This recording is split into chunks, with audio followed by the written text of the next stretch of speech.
The harm rarely comes from the front. If it did, you would see it coming. You would defend yourself. You would respond in time. The front is where opposition is visible, where disagreement is clear. But many difficult experiences in life do not happen in obvious ways. They happen in normal moments. You are at ease. You are laughing. You are sharing your dreams, your fears, and your personal thoughts with someone you trust, someone close to you. And that is often where disappointment begins. The situations that hurt the most usually do not come from strangers. A stranger has no emotional access to your inner world. The impact often comes from someone you allowed into your personal space, someone you trusted. And later, when things change, you look back and feel confused. You replay the moments and start noticing things you previously ignored. Small signs, subtle behaviors, things you dismissed at the time. You begin to realize those signals were there, but you didn't interpret them clearly. You want to believe that people are naturally honest and consistent. You want to believe that loyalty is always guaranteed. Robert Greene would describe this as a misunderstanding of human behavior. In modern thinking about power, influence, and human psychology, he emphasizes a difficult truth. People do not always act in predictable or ideal ways. He does not describe how people should behave, but how they often behave in reality. And his perspective is direct. People can be inconsistent, self-interested, and changeable.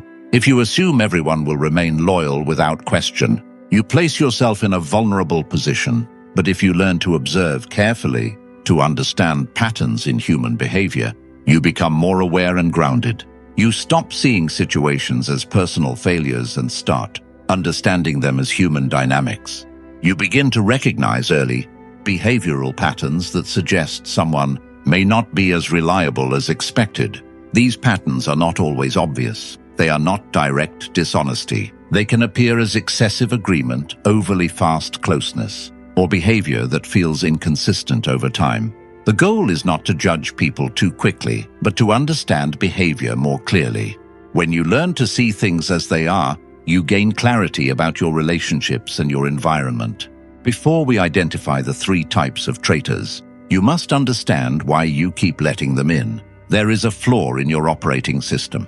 It is called the projection of virtue. You are a decent person. You value your word. If you say you will help, you help. Because you operate this way, you project this value system onto others. You assume that because you would not betray them, they will not betray you. This is a fatal error in strategy. Robert Greene warns, a man who wishes to make a profession of goodness in everything must necessarily come to grief. Among so many who are not good, you are projecting your own reflection onto a wolf. The wolf does not care about your reflection. The wolf cares about hunger. Most people view trust as a feeling. I feel like I can trust him. Wrong. Trust is not a feeling. Trust is a calculation. The moment you rely on vibes or chemistry, you are prey. The greatest con artists in history, from Casanova to Bernie Madoff, were masters of vibes. They made you feel special. They made you feel understood. They used your desire for connection as the Trojan horse to enter your walls. You must stop trusting your feelings and start trusting patterns. Patterns do not lie. Words lie. Emotions lie. But behavior is the only truth. We are going to look at 3 specific behavioral patterns that signal a dormant enemy. These are the people who are currently in your life, masquerading as allies. Traitor sign number 1, the weaponized vulnerability, the premature confessor. This is the most counterintuitive sign, and that is why it catches the smartest men off guard. We are taught that vulnerability is a sign of closeness. We are taught that if someone shares their pain, their secrets, or their trauma with us, it means they trust us. So you meet someone, a new friend, a new colleague, a potential romantic partner, and within the first few hours, or perhaps the first week, they dump something heavy on you. They tell you about their abusive childhood. They tell you about their crazy ex who ruined their credit. They tell you a deep, dark secret that they've never told anyone else. Your ego swells. You think, wow, they must really see something special in me. We have a deep connection. You are not special. You are a target. This is not intimacy. This is premature confession. And in the world of dark psychology, this is a transaction.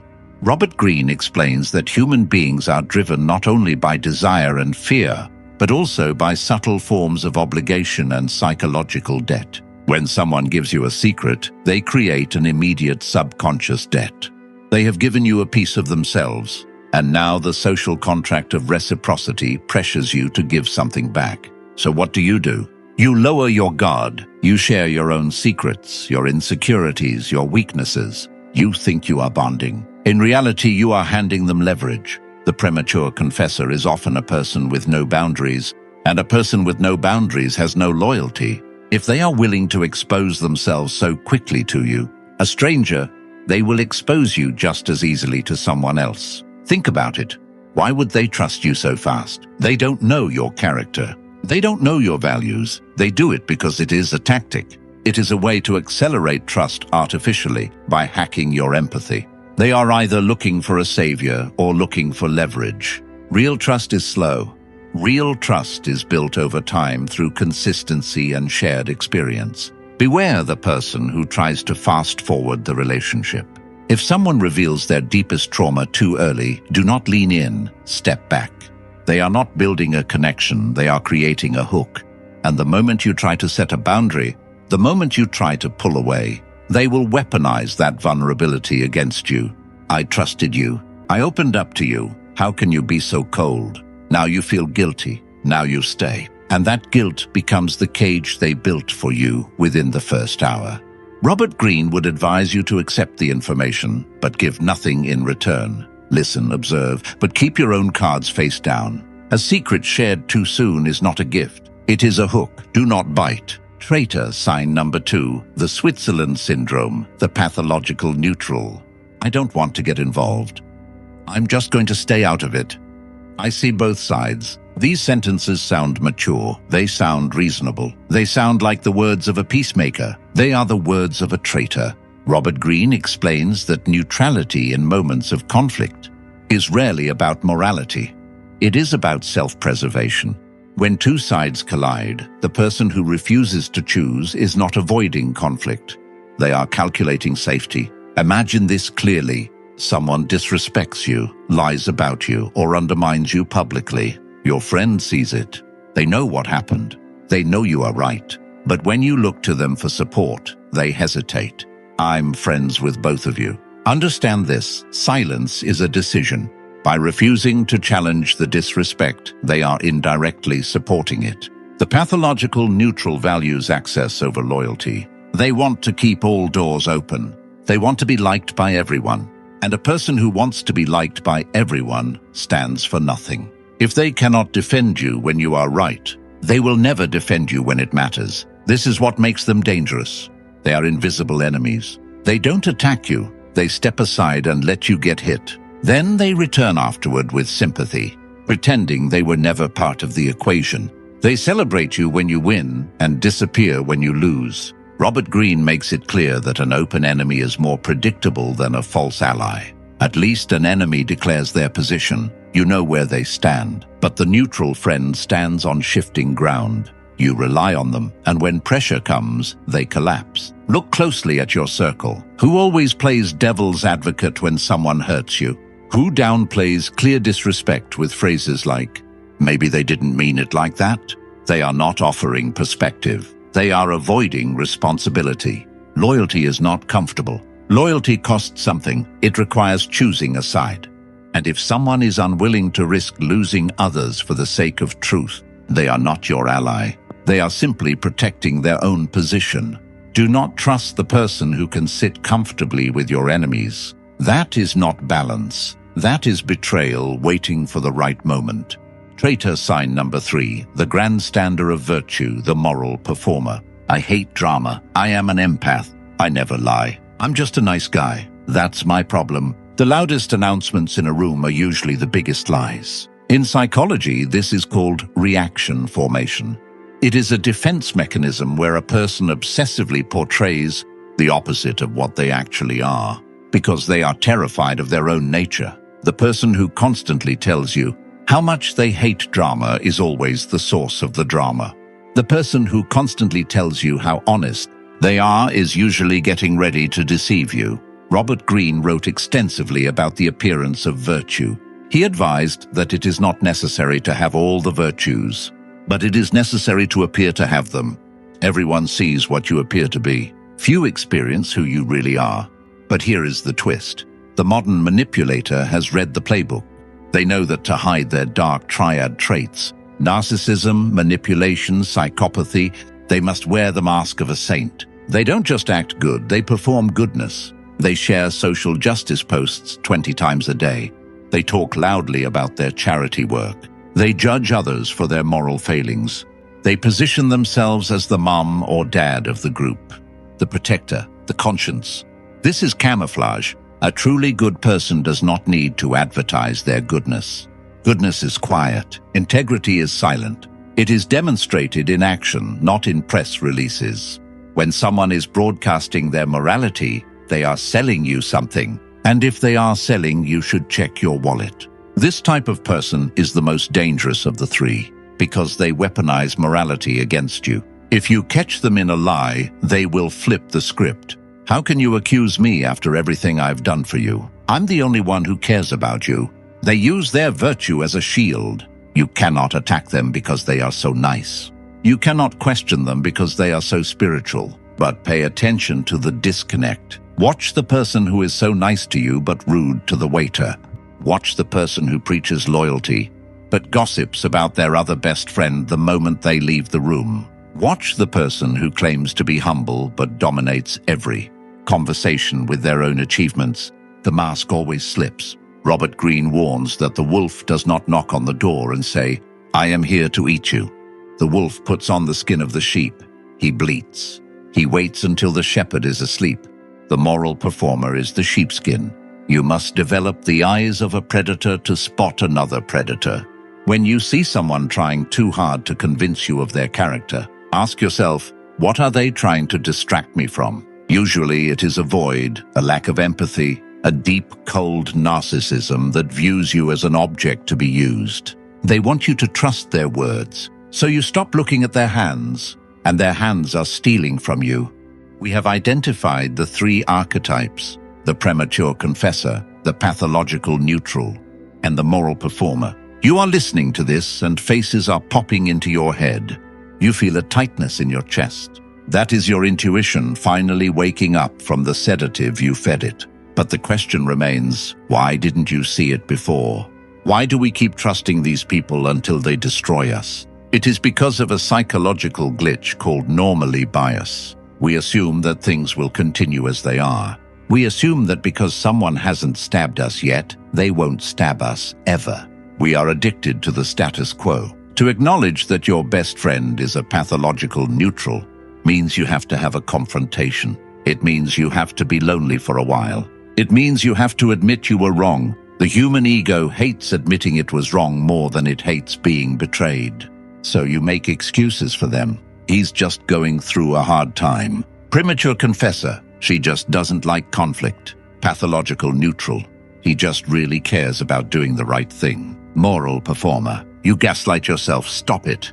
Robert Greene did not write for people who wanted to be comfortable. He wrote for people who wanted to see reality clearly. Survival requires the death of your illusions. You have to be willing to look at the people you love and see them not for who you want them to be, but for who they are. This is the cold read. In the next section, we are going to go deeper. We are going to discuss how to test these people because suspicion is not enough. You need proof. Robert Greene emphasizes testing the structure of power before relying on it. You must test the structural integrity of your relationships. I am going to give you the specific psychological pressure points, the tests of loyalty that will force these masks to fall off. When you apply pressure, things break. And it is better that they break now while the stakes are low than later, when you have everything to lose. Prepare yourself. We are moving from observation to action. You have your suspicion. You see the signs. The premature confessor is draining your energy. The pathological neutral is hesitating when you need support. The moral performer is preaching louder than their actions justify. But you are not a tyrant. You do not execute without trial. You need certainty. Robert Greene was not a philosopher of guesses, he was a student of proof. He believed power is not built on assumptions, but on verified behavior under pressure. One must never allow disorder to continue so as to escape a war. Meaning, do not ignore the red flags just to maintain comfort. You provoke the truth instead. You test the structure. Because in real life, people reveal themselves under resistance. Under ease, everyone looks loyal. Under pressure, truth emerges. This is the difference between illusion and reality. Most people never test anything. They trust appearances until collapse forces clarity. You will not do that. You will move from observation to controlled action. You will apply pressure, not to destroy people, but to reveal them. Because once you see how someone behaves when there is resistance, obligation or denial, you no longer need to guess who they are. You know. And when you know, you are no longer dependent on belief. You are operating on evidence. In the next part, you will see how to apply these tests in real life without exposing yourself. This is where observation becomes strategy. Test 1, the no test for the premature confessor. The premature confessor uses vulnerability to create obligation. They want you to feel responsible for them. They want to merge with you. To test them, you must erect a wall. The next time they dump a crisis on you or ask for a favor or demand your time, say no. Do not apologize. Do not offer a long explanation. Just say, I can't do that right now. Or, I don't have the capacity to discuss this. Watch the reaction. A healthy person will respect the boundary. They will say, okay, I understand. And they will move on. The manipulator will panic. Their mask will crack. They will try to make you feel guilty. I thought you were my friend. I have no one else to talk to. You're abandoning me. Or they will get angry. They will turn cold. They will withdraw to punish you. This reaction tells you everything. It proves that their vulnerability was not a request for connection. It was a demand for submission. When you refused to submit, the predator revealed its teeth. If a no destroys the relationship, it wasn't a relationship. It was a parasitic attachment. Robert Greene would advise you to accept the information but give nothing in return. Listen, observe, but keep your own cards face down. A secret shared too soon is not a gift. It is a hook. Do not bite. Test 2, the public defense test for the pathological neutral. The neutral wants to play both sides. They want to stay safe in the middle, where there is no risk, no commitment, and no cost. So you remove that safety. You force clarity.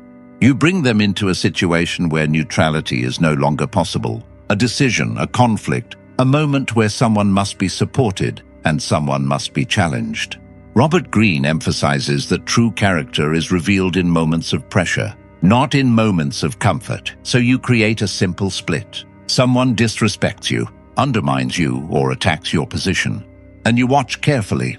The neutral friend sees everything. They understand what happened, but when the moment comes to take a side, they hesitate. They say things like, I see both sides, or maybe it was a misunderstanding, or let's not escalate this. This is not wisdom. This is avoidance. So you push slightly. You make it clear. I need to know where you stand, not emotionally, not aggressively, just clearly. And now you watch what happens. If they truly value loyalty, they will choose, even if it costs them something. But if they are a true neutral, they will retreat. They will avoid clarity. They will prioritize access over truth, because choosing a side creates consequences, and consequences threaten their social comfort. Robert Greene would call this the politics of self-preservation disguised as fairness. And once you see it, you cannot unsee it. A person who cannot stand with you in a small conflict will not stand with you in a large one. Silence in moments of injustice is not neutrality, it is permission. And permission is always given to the stronger force in the room. Test 3, the withdrawal of praise test for the moral performer. The moral performer runs on one thing, validation. Their identity is built around being seen as good, kind, and morally superior. So you remove the fuel. You stop feeding the performance. Robert Greene emphasizes that attention is currency, and whoever controls attention controls behavior. So you quietly withdraw yours. No confrontation, no accusation, just silence where admiration used to be. When they talk about their charity work, you respond normally. When they signal their morality, you do not amplify it. When they perform virtue, you do not reward it with emotional recognition. You treat it as standard, not exceptional. And now the shift begins. At first, they may escalate. They may increase their moral signaling. They may try harder to appear good, more righteous, more helpful, because they are trying to regain control of your perception. But if you stay consistent, something else appears. Frustration, then irritation, then subtle resentment, because the mask is no longer producing results. Robert Greene would say this is where truth leaks out.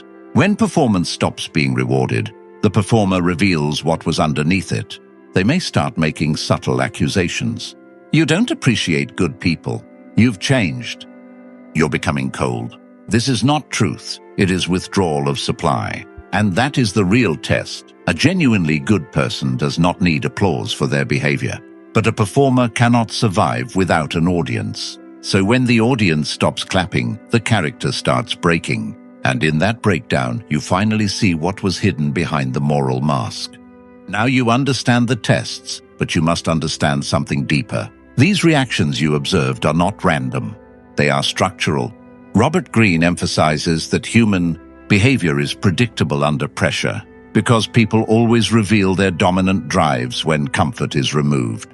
The premature confessor collapses into guilt and manipulation when boundaries are set, because their strategy depends on emotional access. The pathological neutral avoids clarity, because their survival depends on never being held accountable, and the moral performer reacts with irritation when ignored, because their identity depends on recognition. This is not personality, it is dependent structures being exposed. And once you see this, your entire perception of relationships changes. You stop evaluating people based on words and start evaluating them based on how they behave. When something is taken away from them, attention, agreement, validation, control, because what breaks when pressure is applied is what was always weak. Robert Greene would call this the difference between appearance and essence. Most people operate on appearance. They trust what is said, what is shown, what is performed. But power operates on essence, what remains when the mask is removed. And once you shift into that level of perception, manipulation loses its invisibility. It becomes readable, and what is readable is no longer dangerous in the same way. It becomes manageable, containable, and ultimately avoidable. You are no longer reacting to people, you are reading them. And that is where control begins. Now you have seen the patterns. You have tested the reactions. You understand who adjusts under pressure and who breaks. But the final step is not confrontation, it is removal of energy. Robert Greene emphasizes that power is often exercised not through action, but through absence. The amateur confronts. The strategist withdraws. When you confront a manipulative dynamic directly, you give it attention, and attention is fuel. So instead, you reduce exposure. You become less available, less reactive, less emotionally invested. Not out of anger, but out of clarity. You stop over-engaging. You stop explaining yourself. You stop feeding emotional systems that were designed to extract from you. And something interesting happens. The people who depended on your attention begin to shift. The premature confessor looks for a new emotional outlet. The pathological neutral drifts toward safer alliances. The moral performer searches for a new audience. And you are left with silence, but it is not empty silence. It is structured silence. Robert Greene would describe this as reclaiming your perimeter, because once you stop supplying energy to unstable dynamics, they naturally reorganize themselves away from you. You do not need to destroy them. You simply stop sustaining them. And in that space, something stronger begins to form. Clarity, control, and distance from manipulation. This is not isolation. This is filtration. You are no longer inside everyone's emotional reach. You are outside it. And from outside, you finally see everything as it is, without distortion. Now you are at the point most people never reach. You can see patterns. You can predict reactions. You can identify manipulation before it fully reveals itself. But Robert Greene warns of the final and most dangerous illusion, the belief that this knowledge only applies to others. Because once you start seeing deception externally, the The ego quietly shifts attention away from self-examination, and that is where blindness returns in a new form. So the final test is not for them, it is for you. Ask yourself, are you also playing one of these roles without realizing it? Are you ever the premature confessor, using vulnerability to create attachment or control? Are you ever the pathological neutral, avoiding truth to keep peace or protect access? Are you ever the moral performer, shaping how others see you instead of focusing on what you actually do when no one is watching? Robert Greene is clear on this point. Power without self-awareness becomes self-destruction, because whatever pattern you fail to recognize in yourself, you will unconsciously tolerate in others, and that is how cycles repeat. The real shift happens when perception turns inward, when you stop only identifying manipulation and start removing your own unconscious participation in it. At that level, relationships stop being battles of influence and become tests of integrity. You no longer chase control over others. You refine control over yourself. And ironically, that is when external control becomes unnecessary. Because when you are no longer predictable in your weakness, you are no longer easily controlled by anyone. This is the final mirror Robert Greene leaves you with. Clarity is not about seeing others perfectly. It is about seeing yourself without distortion. And once that happens, manipulation loses its foundation, because there is nothing left inside you for it to exploit. Now pause, take a breath. You are listening to this and you are thinking about how to use these laws on your boss, your partner, your enemies. You are imagining the strings you will pull, but you are missing the point. Why do you feel the need to control them? Because you feel out of control. The need for manipulation comes from fear. Fear of abandonment, fear of insignificance, fear of the chaotic, unpredictable nature of other human beings. You want to use reverse psychology as a shield, a way to guarantee outcomes in a world that offers no guarantees. But here is the catch, the paradox. You can only wield these laws effectively if you do not need them. Think about it. The person who is truly detached, who is truly secure, who truly doesn't care if they get the deal or the girl, they naturally apply all these laws without trying. They are scarce because they have a life. They are mysterious because they don't need to overshare for validation. They let others choose because they aren't afraid of the choice. The technique is just an imitation of the mindset. If you use these laws as a desperate trick to get someone to love you or respect you, they will smell the stench of your neediness. You cannot fake detachment for long. The mask will slip. So the ultimate reverse psychology is on yourself. You must convince yourself that you do not need the outcome. You must build a life so rich, a mind so fortified, a purpose so clear that the rejection of others is simply data, not a wound. When you stop needing the world to applaud you, the world starts chasing you. So here is your task. Do not try to use all 13 laws. Tomorrow you will look like a psychopath. Pick one. Pick the one that scares you the most. Maybe it's silence. Maybe it's withdrawal. Maybe it's agreeing with an insult. Try it just once. Watch the reaction. Watch how the dynamic shifts. Watch how the energy in the room moves from them to you. And in that moment, you will realize that you have been playing the game with your hands tied behind your back. You have been playing by rules that no longer exist. You are not late to this knowledge. You are just in time.